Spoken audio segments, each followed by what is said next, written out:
it really is kind of, I think, an ultimate example of a distinction that Os Guinness makes really, really well, which is the distinction between freedom from and freedom for. That how you define freedom is so much of the game when it comes to the health and well-being and the future of a group of people. And there is a remarkable difference between seeing freedom as freedom from constraint, freedom from responsibility, freedom from any sort of restraint on behavior or even on who you are, and seeing freedom as a freedom for what you were created to do, the ability that the outside forces, you rein them back so that you can actually be everything that you're created to be.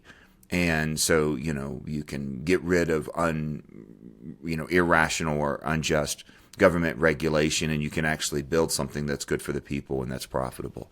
There's just a difference between a freedom from and a freedom for. And the marijuana issue for the last now 20 years in state after state after state has been driven by a freedom from marketing campaign.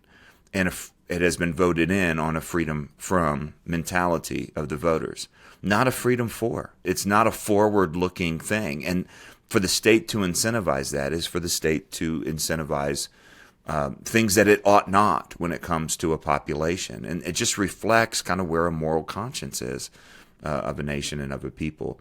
And of course, that's ultimately, I think, reflected in the abortion issue.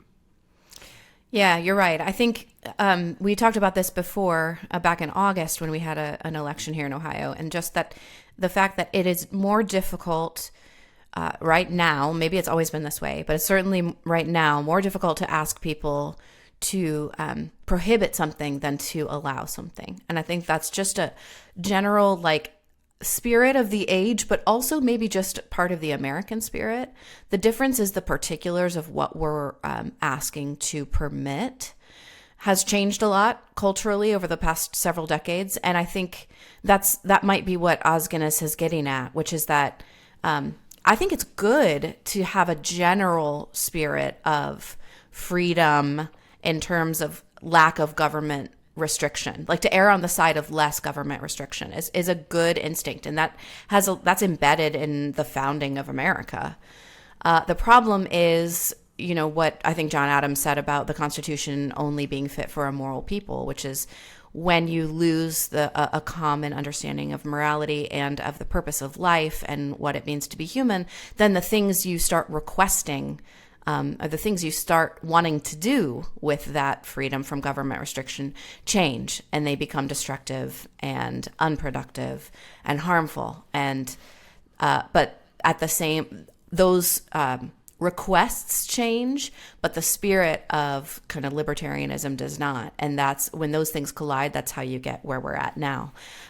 This morning, I listened to The World and Everything in It today, had a report from Ohio, and I didn't even know this was happening here, but a pro-life group had set up a temporary exhibit showing pictures from the Kermit Gosnell case.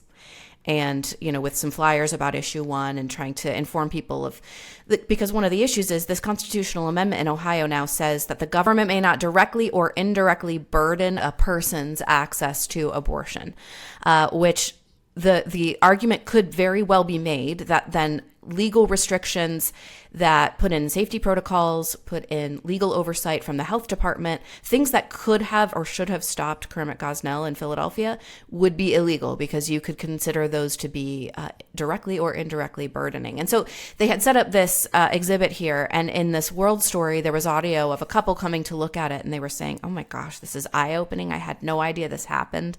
These photos are really hard to look at. No, I'm still going to vote for the amendment because I still think women should have the right to choose. I think that's the you are here. That's where we're at.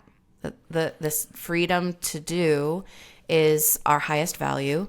And unfortunately, the particulars of what we want to do have become evil. We're very closely related to this in terms of the kind of people and the you are here sort of moment is the non-governmental self-restraint. Very closely related here to the this conversation and what the government's should do and should restrict, and how are the non-governmental and the health of the non-governmental institutions that bring in and teach and cultivate citizenship. And part of that citizenship is self-restraint. The founders never thought at all that there should be very little government in invasion, so that there'll be very little government invasion. They certainly didn't imagine the amount of government stepping in that we have right now. But they had recognized, too, that there's more than just the state, certainly more than just the federal government. There's local, there's city, but there's also these other institutions, what Edmund Burke called the little platoons of society, where you build up, future citizens. And they also understood, too, that you can do everything right, and man is still inherently has a tendency to do wrong. This is not Rousseau's, man is born free and everywhere is in chains. Like, every restraint is what makes man bad. The founders understood that there's an inherent tendency in man that needs to be checked, needs to be balanced, needs to be governed, needs to be restrained.